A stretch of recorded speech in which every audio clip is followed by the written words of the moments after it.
शुक्रिया। 6 कचौरी दे दो भैया। फाइनली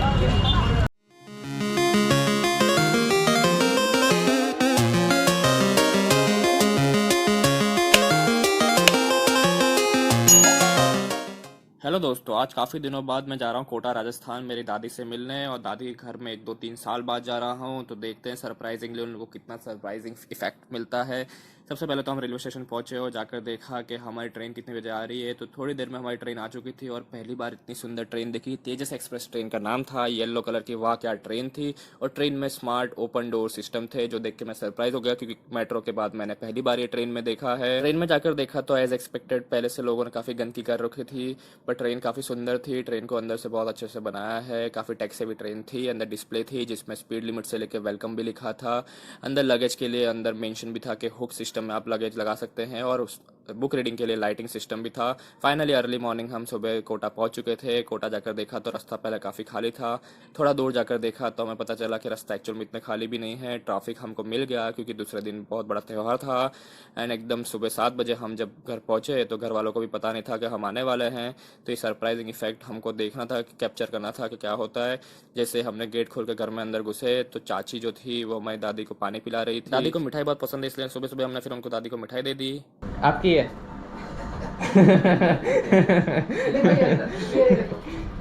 सबने खा लिया। खाओ खाओ। आशीर्वाद दो इसको। लो इसको भी दो। ये क्या है? लो ये दे दो, निकालो इधर रख दो।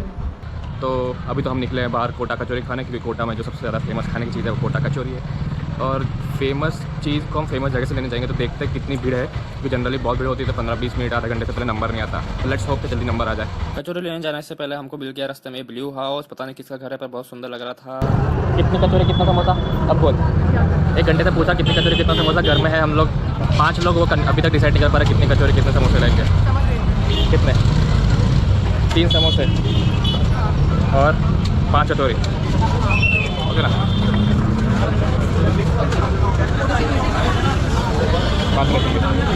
देखो भाई भीड़ दिख रही है। भीड़ तो पागल हो रही थी कचौरी और समोसे खाने के लिए, क्योंकि यहाँ की कचौरी समोसे सच में इतने फेमस है और गरम गरम निकल रहे थे। पर इतनी भीड़ में भी मेरा नंबर जल्दी आ गया, क्योंकि मैं जोर जोर से चिल्ला रहा था कि भैया मुझे दे दो कचौरी, मैं गुजरात से आया हूँ, मैं गुजरात से आया हूँ। फाइनली उससे मेरी बात पे यकीन हो गया और उसे दया आ गई मुझ पर। उसने जल्दी जल्दी मेरी कचौरी समोसे मुझे पैक करके दे दिए। कचौरी लेने के बाद हम लोग मार्केट एक्सप्लोर करने लगे और देखने लगे कि यहाँ पे और क्या क्या चीज़ें मिलती है। पर हमें याद आया कि हमें एक बुक लेनी थी जो पापा ने मंगाई थी, और हमने जाके बुक स्टोर में पूछा तो उन्होंने बताया कि आगे जाइए, आगे एक गीता प्रेस की बुक स्टोर है, वहाँ पे मिल जाएगी आपको, क्योंकि वहाँ पे पूजा का सामान भी मिलता है। हम जैसे ही वहाँ पहुँचे तो हमने देखा कि वहाँ पे पूजा का सामान मिल रहा है और बुक्स भी बिक रही है। तो हमने बताया कि हमें दुर्गा सप्तशती की बुक चाहिए जो गीता प्रेस एडिशन है, और उन्होंने फाइनली हमको जो बुक चाहिए थी वो निकाल के दे दी।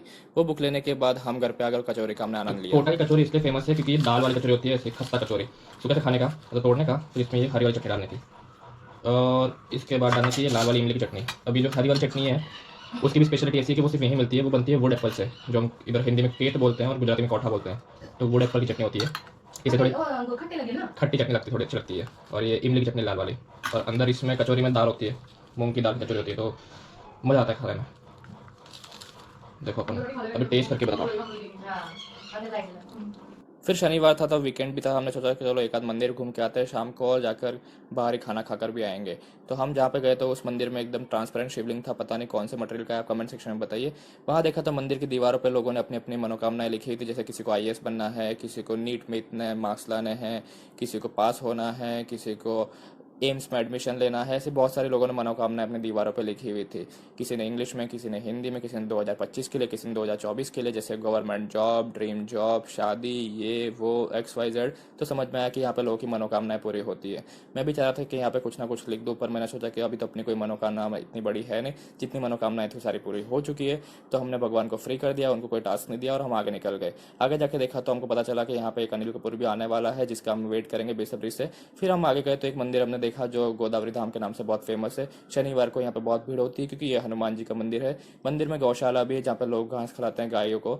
और देखा कि मंदिर में बहुत भीड़ थी, क्योंकि यहाँ पे जिसको भी भूत प्रेत भी आते हैं वो शनिवार के दिन यहाँ पर आते हैं, और उनको भूत प्रेत भी यहाँ निकालन में आते हैं। वैसे तो गोदावरी धाम मंदिर बहुत फेमस है, जैसे कि सारंगपुर हनुमान मंदिर गुजरात में फेमस है, और शनिवार को, इसीलिए यहाँ पर इतनी भीड़ होती है। यहाँ पर लोगों की मन्नतें भी पूरी होती है, पर सिर्फ सच्ची और अच्छी मन्नतें ही पूरी होती है। मंदिर के अंदर जाकर देखा तो वहाँ पे भजन चल रहे थे और भगवान की खोज में पब्लिक थी मौज में। मंदिर के पिछले हिस्से में हमने जाके देखा तो वहाँ पर काफ़ी सारे प्राचीन मंदिर और भी थे, तो वहाँ हमें दिखा एक प्राचीन शिवलिंग, और वो भी बहुत पुराना था, तो उसका रिकॉर्डिंग मैंने आपको दिखाया है। इसके बाद जब बाहर के पार्ट में हम गए तो हमने देखा कि वहाँ पे एक भैरव मंदिर भी है। भैरव मंदिर के बाहर बहुत सारे कुत्ते थे। अब ये भी एक मिस्ट्री है कि भैरव मंदिर के बाहर ही कुत्ते क्यों होते हैं। हमने कोशिश की उनको कोई बिस्किट खिलाए, पर उनको बिस्किट वगैरह नहीं खाना था, उन्हें मीठा प्रसाद की आदत हो चुकी थी, तो उन्होंने हमारे बिस्किट को इनकार कर दिया और सिर्फ मीठा प्रसाद खाने की डिमांड करी। पर हमारे पास प्रसाद तो था नहीं, इसलिए नेक्स्ट टाइम हम प्रसाद लेकर जाएंगे।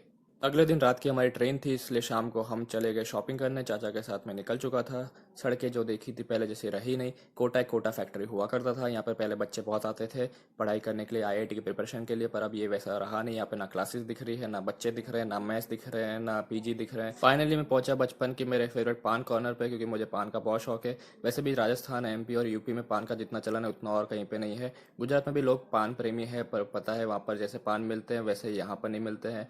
वहाँ पे मोस्टली गुजरात में सिंगोड़ा पान, चॉकलेट पान और फैंसी पान मिलते हैं, पर जो मुंह लाल करे कत्थे वाला पान वो तो मिलेगा आपको राजस्थान में सिर्फ। मैंने कराया 3 पान पैक और चंदर अंकल मुझे पहचान गए थे, इसलिए उन्होंने कंजूसी रोक के गुलकंद ठोक के बनाए 3 पान जंबो पान, जो मुझे बहुत पसंद है बचपन से, और मेरे पापा के दोस्त भी है, इसलिए उन्होंने एक एक्स्ट्रा पान मुझे फ्री में दे दिया।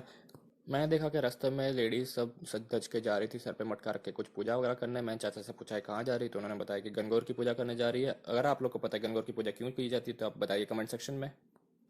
इसके बाद पहुंचे हम एक नमकीन शॉप पे, क्योंकि मेरे पापा नमकीन के बहुत बड़े शौकीन हैं और यहाँ पे बहुत सारी वैरायटी की नमकीन थी। कुछ नमकीन तो उन्होंने हमको चखाई और कुछ नमकीन हमको पहले से पता थी कौन कौन सी लेनी है। तो यहाँ पे कड़के सेव बहुत फेमस होते हैं, कड़के या मोटे सेव कह सकते हैं। ये थोड़े से कड़क होते हैं और तीखे होते हैं।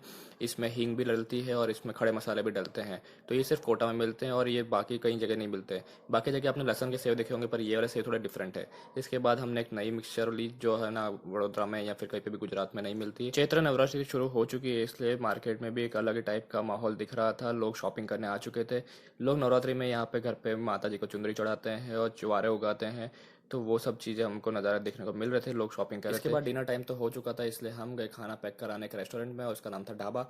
पर यहाँ पे ढाबा और रेस्टोरेंट जैसा ही होता है। हमने यहाँ पे पैक कराया दाल मखनी और रोटी। इसके साथ साथ हमने वेटिंग टाइम पूछा उसको कितना टाइम लगेगा, तो उसने बोला बस 5 मिनट में हो जाएगा। तब तक हमने थोड़ा टाइम पास किया और हमने पूछा कि यहाँ पे पहले जैसा माहौल है कि नहीं, कस्टमर आते हैं। तो उन्होंने बताया जब से स्टूडेंट लोग आना कम हो गए तब से इन लोग का जो मैच सिस्टम था वो चलना कम हो गया, इसलिए पहले जैसा मार्केट अब रहा नहीं है। वेटिंग करते टाइम पता चलता है कि 5 मिनट भी 5 घंटे जैसे लगते हैं, और हम सड़कों पर देखते रहे आती जाती गाड़ियों को और एक दूसरे की शक्ल भी देखते रहे। टाइम देखा था, पता चला कि सिर्फ 7 मिनट हुई और खाना भी हमारा इतनी देर में तो आ चुका था। इसके बाद मैं निकला फाइनल प्रोडक्ट लेने, लाला जी की नमकीन लेने, क्योंकि वडोदरा में जैसे बालाजी चलता है, गुजरात में बालाजी चलता है, वैसे राजस्थान में चलता है लाला जी, और इसकी पापड़ मिक्स बहुत मस्त लगती है, तो वो मैंने ले ली। तो इसी के साथ हमारा 2 दिन का टूर खत्म हो चुका था और हमारा ट्रेन का टाइम हो रहा था, तो हम निकल चुके थे। और अगर आप लोग को ये व्लॉग अच्छा लगा हो तो कमेंट सेक्शन में बताइए कि आप लोग की सिटी की कौन सी चीज़ है जो खाने में बहुत फेमस है, और स्पेशली अगर वो नमकीन है तो नमकीन का नाम बताइए और वो कहाँ कहाँ मिल सकती है ये बताइए।